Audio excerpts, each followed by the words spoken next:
వేట్లపాలెం బాలసంచ పేలుడులో చనిపోయిన వారి కుటుంబాలకు కోటి చొప్పున పరిహారం ఇవ్వాలని కాంగ్రెస్ పార్టీ నేతలు డిమాండ్ చేశారు. 20 లక్షల చొప్పున పరిహారం సరిపోదన్నారు.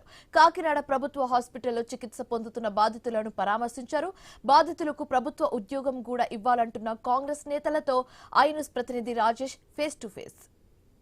వేట్లపాలెంలో పెను ప్రమాదం జరిగిన ఘటనలో ఒక్కసారిగా అగ్నికి ఆహుతయ్యి 21 మంది మృతి చెందారు. ఈ ఘటనలో కూడా 8 మంది కాకినాడ ప్రభుత్వ ఆసుపత్రిలో చికిత్స పొందుతున్నారు. చికిత్స పొందుతున్న ఎవరైతే బాధితున్నారో వారిని శతఘాతులను కాకినాడ ప్రభుత్వ ఆసుపత్రికి కాంగ్రెస్ నాయకులు కూడా వారు పరామర్శించారు. ప్రస్తుతం మనతో కొంతమంది కాంగ్రెస్ నాయకులు వారిని అడిగి మరింత సమాచారం అడిగి తెలుసుకునే ప్రయత్నం చేద్దాం. సార్ చెప్పండి, ఇప్పుడు చూసాం అయితే కాకినాడ ప్రభుత్వ ఆసుపత్రిలో 8 మంది చికిత్స పొందుతున్నారు.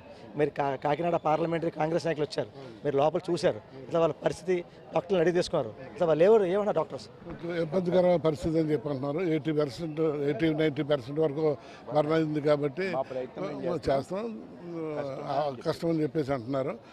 కాబట్టి వారికి ప్రభుత్వం ప్రకటించిన ఎక్స్గ్రేస్ ఇలా నేర్పించి వాళ్ళ పిల్లలకి చదువుకున్న భార్య ఉంటే వాడికి జాబు ఇవన్నీ కూడా వాళ్ళకి ఇప్పించవలసిందిగా సీఎం గారిని ప్రభుత్వాన్ని కోరటం జరుగుతుంది అని చెప్పండి. ఇప్పుడు చూశారు అంటే లోపల యొక్క పరిస్థితి మీరు అన్నీ గమనించారు.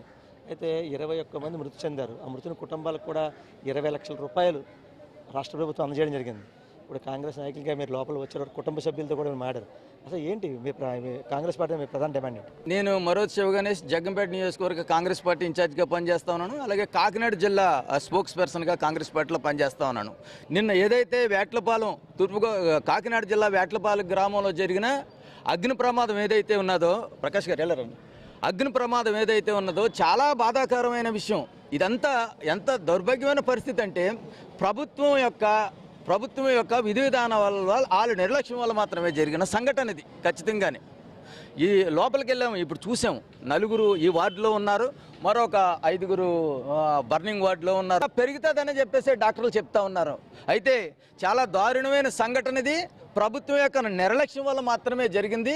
కాంగ్రెస్ పార్టీగా మేము ఏం డిమాండ్ చేస్తూ ఉన్నామంటే, ఇప్పటికే ముఖ్యమంత్రి గారు హుటాహుటిన రావడం కంటి తుడుపు చర్యగా 25 లక్షలు కేటాయించారు. 25 లక్షలు కాదు, బాధితులందరికీ ₹1 కోటి ఎక్స్గ్రేషియా వాళ్ళ యొక్క ఎవరైతే చనిపోయిన వారి బిడ్డలు భార్య ఉన్నారో వాళ్ళ అకౌంట్లో జమ చేయాలి.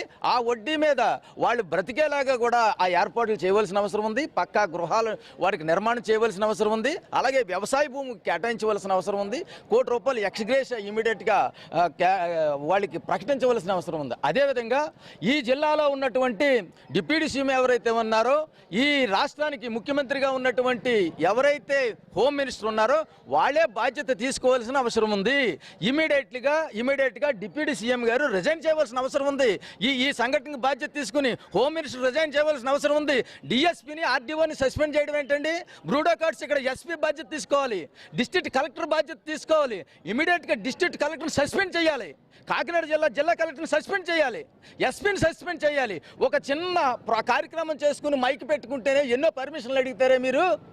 ఇంతమంది చనిపోవడానికి, ఇంత దౌర్భాగ్యమైన పరిస్థితి ఏర్పడడానికి ఇంత అవకాశం ఉన్న దీని మీద ఎందుకు నిర్లక్ష్యం వహించారు? అంటే మీరు కమిషన్ల మత్తులో ఈ ప్రభుత్వం నిద్రపోతా ఉన్నదా?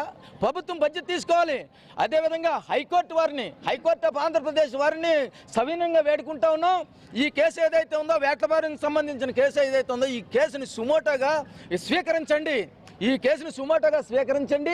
ఏవన్గా ఈ రాష్ట్ర ముఖ్యమంత్రి ఎవరైతే ఉన్నారో, ఏవన్గా ఈ రాష్ట్ర ముఖ్యమంత్రిని, A2గా డిప్యూటీ సీఎం ఎవరైతే ఉన్నారో డిప్యూటీ సీఎంని, A3గా హోమ్ మినిస్టర్ని, A4 A5లుగా ఈ జిల్లా కలెక్టర్ని, ఎస్పీని, వీళ్ళందరినీ కూడా చేర్చి దీని మీద సిట్టింగ్ జడ్జితోని ఎంక్వైరీ కమిషన్ వేసి దీని మీద నిజం నిర్ధారణ చేసి వీళ్ళందరికీ కూడా బాధ్యులైన వాళ్ళందరికీ కూడా శిక్ష పడే విధంగానే కోర్టు చర్యలు తీసుకోవాలని చెప్పేసి కాంగ్రెస్ పార్టీగా డిమాండ్ చేస్తూ ఉన్నాం. కాంగ్రెస్ పార్టీ ప్రజల పక్షాన్ని ఎప్పుడూ నిలబడుతుంది. ప్రజలకు ఎప్పుడు మేలు జరిగే వరకు కూడా కాంగ్రెస్ పార్టీ పోరాడుతుందని ఈ సందర్భంగా తెలియజేస్తూ ఉన్నాం. Thank you. చూసాం కదా ఓవరాల్గా ఏవైతే 8 మంది బాధితులు లోపల క్షతగాతులు ఉన్నారు వారికి పరిస్థితి కూడా చాలా విషమంగా ఉంది. వారి పరిస్థితి చాలా క్షీణంగా ఉందని చెప్పి డాక్టర్లు చెప్తున్నారు. ఎవరైతే ఈ బాధితులు ఉన్నారో బాధితులకు 20 లక్షల రూపాయలు కాదు, ₹1 కోటి ఖచ్చితంగా ఎక్స్గ్రేషియా ఇస్తే ఆ వచ్చిన వడ్డీతో వారి భార్య వారి కుటుంబ సభ్యులు బతుకుతారు. లేకుంటే వారి పరిస్థితి ఏంటని చెప్పి అయితే కాంగ్రెస్ నాయకులు అయితే డిమాండ్ చేసే పరిస్థితి కనపడుతుంది. ఇదే కొన్ని తాజా పరిస్థితి. కెమెరా పర్సన్ సతీష్తో రాజేష్, ఐ న్యూస్, కాకినాడ జిల్లా, కాకినాడ నుంచి.